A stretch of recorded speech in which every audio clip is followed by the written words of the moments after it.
ನಮಸ್ಕಾರ. ರಾಜಕೀಯ ಅಂದ್ರೆ ಕೇವಲ ಅಧಿಕಾರ ಅಲ್ಲ, ಅದು ಆಡಳಿತಕ್ಕಾಗಿ ಇರೋ ಒಂದು ಸಾಧನ. ನನ್ನ ಹೆಸರು ಎಂಜಿಆರ್. ಅಂಕಿಅಂಶಗಳು, ಸಾರ್ವಜನಿಕ ನೀತಿ ಮತ್ತು ಜನರ ಆಕಾಂಕ್ಷೆಗಳು ಇವುಗಳ ನಡುವೆ ಒಂದು ಸೇತುವೆ ಕಟ್ಟುವುದೇ ನನ್ನ ಕೆಲಸ. ಇಂದು ನಾವು ಕರ್ನಾಟಕದ ಒಂದು ಕ್ಷೇತ್ರ ಮಾಯಕೊಂಡದ ಬಗ್ಗೆ ನೋಡೋಣ. ಇದು ಕೇವಲ ಒಂದು ಚುನಾವಣಾ ವಿಶ್ಲೇಷಣೆ ಅಷ್ಟೇ ಅಲ್ಲ, ಬದಲಾಗಿ ಉತ್ತಮ ಆಡಳಿತದ ಒಂದು ನೀಲನಕ್ಷೆಯನ್ನ ರೂಪಿಸ್ಲಿಕ್ಕೆ ಡೇಟಾವನ್ನ ಹೇಗೆ ಬಳಸಬಹುದು ಅನ್ನೋದ್ರ ಬಗ್ಗೆ ಒಂದು ಆಳವಾದ ಅಧ್ಯಯನ. ಮಾಯಕೊಂಡವನ್ನು ಅರ್ಥಮಾಡ್ಕೊಳ್ಬೇಕು ಅಂದ್ರೆ ಮೊದಲು ನಾವು ಅಲ್ಲಿನ ಮಣ್ಣಿನ ನಾಡಿಮಿಡಿತವನ್ನು ಅರಿಬೇಕು. ಇದು ದಾವಣಗೆರೆ ಜಿಲ್ಲೆಯ ಒಂದು ಗ್ರಾಮೀಣ ಕೃಷಿ ಆಧಾರಿತ ಪ್ರದೇಶ. ಇಲ್ಲಿನ ಜೀವನ ಅನ್ನೋದು ಮಳೆ, ಮಾರುಕಟ್ಟೆ ಮತ್ತು ಬೆಳೆಗಳ ಸುತ್ತಾನೇ ಸುತ್ತುತ್ತೆ. ಆದ್ರೆ ಕಾಲ ಬದಲಾದಂತೆ ಕೇವಲ ಕೃಷಿಯಿಂದ ಬದುಕುವುದು ತುಂಬಾನೇ ಕಷ್ಟವಾಗ್ತಿದೆ. ಇಲ್ಲಿನ ಜನರ ಆಸೆ ಆಕಾಂಕ್ಷೆಗಳು ಕೂಡ ಬದಲಾಗಿವೆ. ತಮ್ಮ ಮಕ್ಕಳಿಗೆ ಒಳ್ಳೆ ಶಿಕ್ಷಣ ಬೇಕು, ಉತ್ತಮ ಆರೋಗ್ಯ ವ್ಯವಸ್ಥೆ ಬೇಕು ಮತ್ತು ಎಲ್ಲಕ್ಕಿಂತ ಮುಖ್ಯವಾಗಿ ಕೃಷಿಯನ್ನು ಬಿಟ್ಟು ಬೇರೆ ಉದ್ಯೋಗ ಅವಕಾಶಗಳು ಬೇಕು. ಈ ಆಕಾಂಕ್ಷೆಗಳು ಮತ್ತು ವಾಸ್ತವದ ನಡುವೆ ಇರೋ ಅಂತರವೇ ಇಲ್ಲಿನ ರಾಜಕೀಯದ ತಿರುಳು. ಹಾಗಾದ್ರೆ ಇವತ್ತಿನ ಕಾಲದ ಚುನಾವಣೆಗಳಲ್ಲಿ ನಿಜವಾಗಿಯೂ ಗೆಲುವು ಸೋಲು ನಿರ್ಧಾರವಾಗುವುದು ಹೇಗೆ? ಇದು ಕೇವಲ ಅಭ್ಯರ್ಥಿಯ ಜನಪ್ರಿಯತೆ ಅಥವಾ ಪಕ್ಷದ ಸಿದ್ಧಾಂತದ ಬಗ್ಗೆ ಅಲ್ಲ, ಖಂಡಿತ ಅಲ್ಲ. ಅದು ಅದಕ್ಕಿಂತ ತುಂಬಾನೇ ಆಳವಾದದ್ದು. ಪ್ರತಿಯೊಬ್ಬ ಮತದಾರ ತನ್ನ ಮತದ ಮೂಲಕ ಒಂದು ಸಂದೇಶವನ್ನು ಕೊಡ್ತಾ ಇರ್ತಾನೆ. ಅವರು ತಮ್ಮ ದೈನಂದಿನ ಜೀವನದ ಸಮಸ್ಯೆಗಳಿಗೆ ಒಂದು ಪರಿಹಾರವನ್ನ ಕೇಳ್ತಾ ಇರ್ತಾರೆ. ಆ ಸಂದೇಶವನ್ನ ಸರಿಯಾಗಿ ಅರ್ಥ ಮಾಡ್ಕೊಳ್ಳೋದೇ ನಿಜವಾದ ರಾಜಕೀಯ ತಂತ್ರಗಾರಿಕೆ. ಸರಿ, ಈಗ ಮಾಯಕೊಂಡಲ ವಾಸ್ತವಕ್ಕೆ ಬರೋಣ. ನೋಡಿ, ಈ ಸ್ಲೈಡ್ನಲ್ಲಿರೋ ಪಾಯಿಂಟ್ಸ್ ಕೇವಲ ಅಂಕಿಅಂಶಗಳಲ್ಲ, ಇವು ಜನರ ದೈನಂದಿನ ಹೋರಾಟಗಳು. 74 ಹಳ್ಳಿಗಳಲ್ಲಿ ಕುಡಿಯೋ ನೀರಿನ ತೀವ್ರ ಕೊರತೆ. ಅಂದ್ರೆ ಇದರರ್ಥ ಮನೆಯ ಹೆಣ್ಣು ಮಕ್ಕಳು ಪ್ರತಿದಿನ ಮೈಲಿಗಟ್ಲೆ ನಡೆದು ನೀರ್ ತರಬೇಕು. ಕಳಪೆ ಸರ್ವಋತು ರಸ್ತೆ ಸಂಪರ್ಕ. ಅಂದ್ರೆ ಮಳೆಗಾಲ ಬಂದ್ರೆ ಸಾಕು, ರೈತರು ತಮ್ಮ ಬೆಳೆಯನ್ನು ಮಾರುಕಟ್ಟೆಗೆ ಸಾಗಿಸಕ್ಕಾಗಲ್ಲ, ಮಕ್ಕಳು ಶಾಲೆಗೆ ಹೋಗೋಕೆ ಕಷ್ಟಪಡ್ತಾರೆ. ಯುವಕರಿಗೆ ಕೃಷಿಯೇತರ ಉದ್ಯೋಗಗಳೇ ಇಲ್ಲ. ಇದ್ರಿಂದ ಏನಾಗುತ್ತೆ? ಪ್ರತಿಭೆ ಮತ್ತು ಶಕ್ತಿಯಿರೋ ಯುವಕರು ಕೆಲ್ಸ ಹುಡ್ಕೊಂಡು ನಗರಗಳಿಗೆ ವಲಸೆ ಹೋಗ್ತಿದ್ದಾರೆ. ಹಳ್ಳಿಗಳು ಖಾಲಿಯಾಗ್ತಿವೆ. ಈ ಎಲ್ಲಾ ಸಮಸ್ಯೆಗಳು ಸೇರಿ ಜನರ ಜೀವನದ ಗುಣಮಟ್ಟವನ್ನೇ ಕುಗ್ಗಿಸ್ಬಿಡ್ತವೆ. ಜನರ ಈ ನೋವು ಮತ್ತು ಅಸಮಾಧಾನ ಚುನಾವಣಾ ಫಲಿತಾಂಶಗಳಲ್ಲಿ ಹೇಗೆ ಕಾಣಿಸ್ತು ಅಂತ ನೋಡೋಣ ಬನ್ನಿ. ನಾವು ಈಗ ನೆಲದ ವಾಸ್ತವದಿಂದ ಅಂಕಿಅಂಶಗಳ ಡ್ಯಾಶ್ಬೋರ್ಡ್ ಕಡೆಗೆ ಹೋಗ್ತಿದೀವಿ. ನೆನ್ಪಿಡಿ, ಈ ಸಂಖ್ಯೆಗಳು ಕೇವಲ ಅಂಕಿಗಳಲ್ಲ, ಇವು ಮತದಾರರು ಕೊಟ್ಟಿರೋ ಸ್ಪಷ್ಟವಾದ ತೀರ್ಪಿನ ಕಥೆಯನ್ನ ಹೇಳ್ತವೆ. ಫಲಿತಾಂಶದಲ್ಲಿ ಆದ ಬದಲಾವಣೆ ಸಣ್ಣದೇನಲ್ಲ, ಅದೊಂದು ರೀತಿಯ ರಾಜಕೀಯ ಭೂಕಂಪವೇ ಸರಿ. 2018ರಲ್ಲಿ ಆಡಳಿತದಲ್ಲಿದ್ದ ಬಿಜೆಪಿ ಈ ಕ್ಷೇತ್ರವನ್ನ ಗೆದ್ದಿತ್ತು.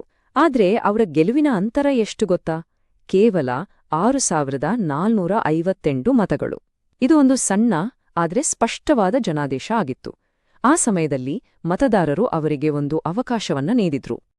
ಈಗ 2023ರ ಫಲಿತಾಂಶವನ್ನೊಮ್ಮೆ ಗಮನಿಸಿ.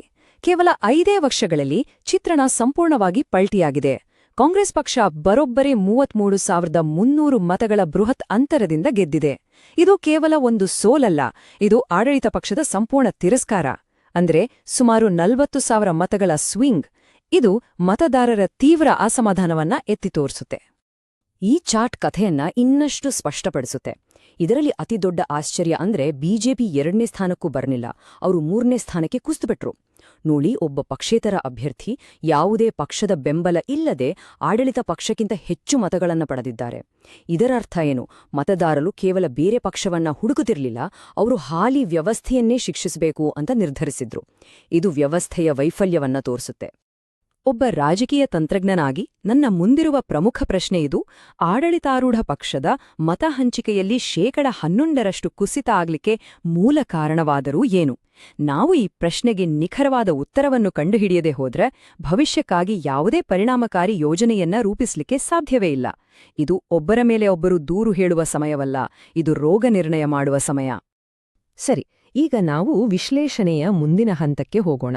ಅದೇ ರೋಗ ನಿಧಾನ. ಇಲ್ಲಿ ನಾವು ಸೋಲಿನ ಹಿಂದಿನ ಕಾರಣಗಳನ್ನ ವ್ಯವಸ್ಥಿತವಾಗಿ ಪರೀಕ್ಷೆ ಮಾಡ್ತೀವಿ. ಭಾವನೆಗಳ ಆಧಾರದ ಮೇಲೆ ಅಲ್ಲ, ಬದಲಾಗಿ ಡೇಟಾ ಮತ್ತು ಚೌಕಟ್ಟುಗಳನ್ನು ಬಳಸಿ ಸತ್ಯವನ್ನ ಹುಡುಕೋ ಪ್ರಯತ್ನ ಮಾಡೋಣ. ಈ ಸ್ವಾಟ್ ವಿಶ್ಲೇಷಣೆ ನಮಗೊಂದು ಸ್ಪಷ್ಟ ಚಿತ್ರಣವನ್ನ ಕೊಡುತ್ತೆ.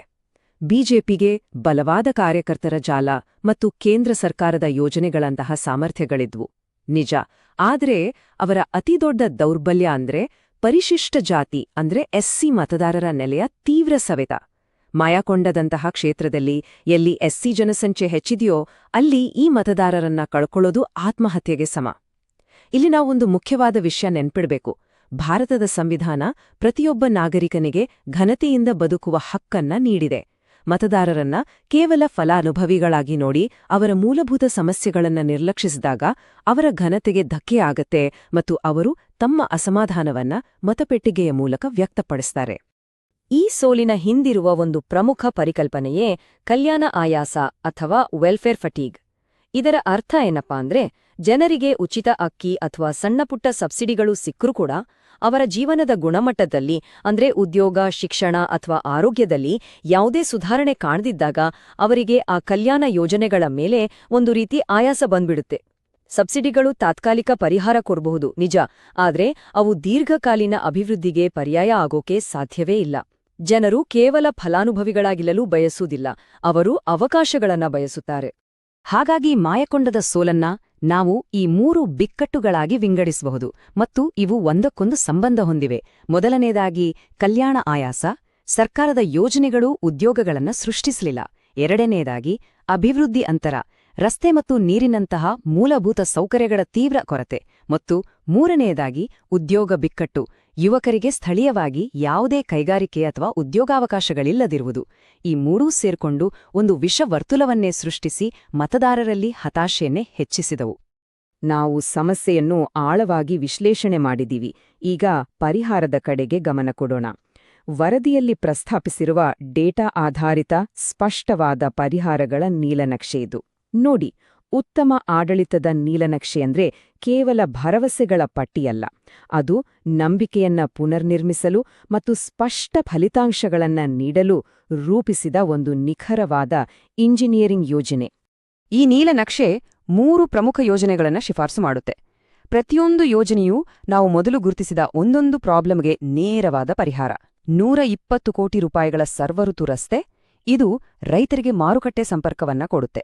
75 ಕೋಟಿ ರೂಪಾಯಿಗಳ ನೀರಿನ ಪೈಪ್ಲೈನ್, ಇದು 100 ಹಳ್ಳಿಗಳ ಕುಡಿಯುವ ನೀರಿನ ಸಮಸ್ಯೆಯನ್ನ ಶಾಶ್ವತವಾಗಿ ಪರಿಹರಿಸುತ್ತೆ.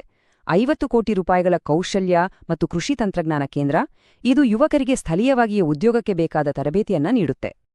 ಈ ಯೋಜನೆಗಳ ಪರಿಣಾಮವನ್ನೊಮ್ಮೆ ಗಮನಿಸಿ.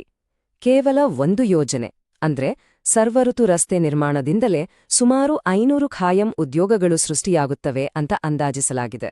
ಇದು ಕೇವಲ ಒಂದು ಸಂಖ್ಯೆಯಲ್ಲ, ಇದರರ್ಥ 500 ಕುಟುಂಬಗಳಿಗೆ ಸ್ಥಿರವಾದ ಆದಾಯ ಸಿಗುತ್ತೆ.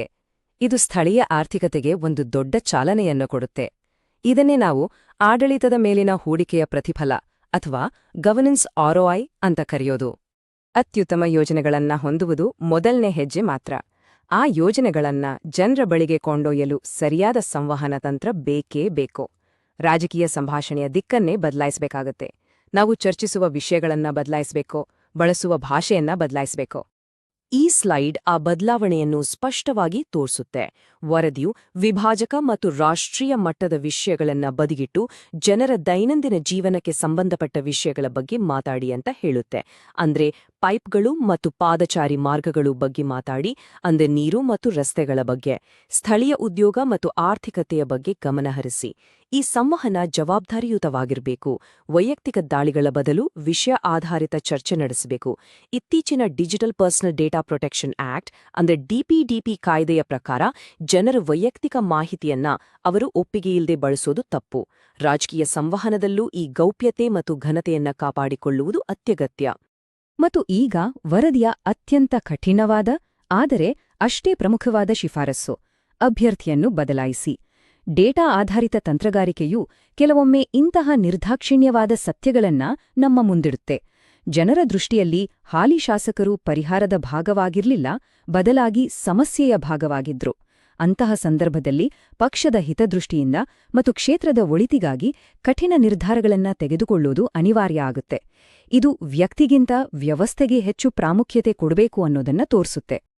ಹಾಗಾದ್ರೆ ಮಾಯಕೊಂಡದ ಈ ಸಂಪೂರ್ಣ ವಿಶ್ಲೇಷಣೆಯಿಂದ ನಾವು ಕಲಿಬೇಕಾದ ಪಾಠವೇನು? ಪಾಠ ತುಂಬನೇ ಸ್ಪಷ್ಟವಾಗಿದೆ. ಆಧುನಿಕ ಚುನಾವಣೆಗಳನ್ನ ಕೇವಲ ಭಾವನಾತ್ಮಕ ವಿಷಯಗಳಿಂದಷ್ಟೇ ಗೆಲ್ಲೋಕಾದಲ್ಲ. ಅವುಗಳನ್ನ ಸ್ಥಳೀಯ ಆಡಳಿತದ ಡೇಟಾ ಚಾಲಿತ ಇಂಜಿನಿಯರಿಂಗ್ ಮೂಲಕ ಗೆಲ್ಲಲಾಗುತ್ತೆ. ಜನರ ಸಮಸ್ಯೆಗಳನ್ನು ನಿಖರವಾಗಿ ಗುರುತಿಸಬೇಕು, ಅವುಗಳಿಗೆ ಅಳತೆ ಮಾಡಬಹುದಾದ ಪರಿಹಾರಗಳನ್ನು ನೀಡಬೇಕು ಮತ್ತು ಆ ಪರಿಹಾರಗಳನ್ನ ಜನರ ಭಾಷೆಯಲ್ಲೇ ಅವರಿಗೆ ತಿಳಿಸಬೇಕು. ಕೊನೆಯದಾಗಿ ಒಂದು ಪ್ರಶ್ನೆಯೊಂದಿಗೆ ನಾನು ನಿಮ್ಮನ್ನು ಬಿಡುತ್ತೇನೆ. ಡೇಟಾವೇ ಹೊಸ ಪ್ರಜಾಪ್ರಭುತ್ವವೇ? ಡೇಟಾ ಅನ್ನೋದು ಒಂದು ಶಕ್ತಿಶಾಲಿ ಸಾಧನ. ಇದನ್ನ ಜನರ ಜೀವನವನ್ನ ಉತ್ತಮಪಡಿಸಲು, ಹೆಚ್ಚು ಸ್ಪಂದನಾಶೀಲ ಆಡಳಿತವನ್ನ ನೀಡಲು ಬಳಸಬಹುದು.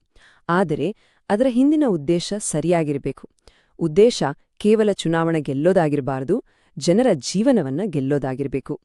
ನೀವು ಜನಕೇಂದ್ರಿತ ನಾಯಕರಾಗಲು ಮತ್ತು ನಿಮ್ಮ ಕ್ಷೇತ್ರವನ್ನ ಉನ್ನತೀಕರಿಸಲು ಬಯಸಿದರೆ blueprintstrategies.ai ಅನ್ನ mg@blueprintstrategies.ai ನಲ್ಲಿ ಸಂಪರ್ಕಿಸಿ ಅಥವಾ 08042041602ಗೆ ಕರೆ ಮಾಡಿ. ರಾಜಕೀಯವನ್ನು ಮೀರಿದ ಉದ್ದೇಶ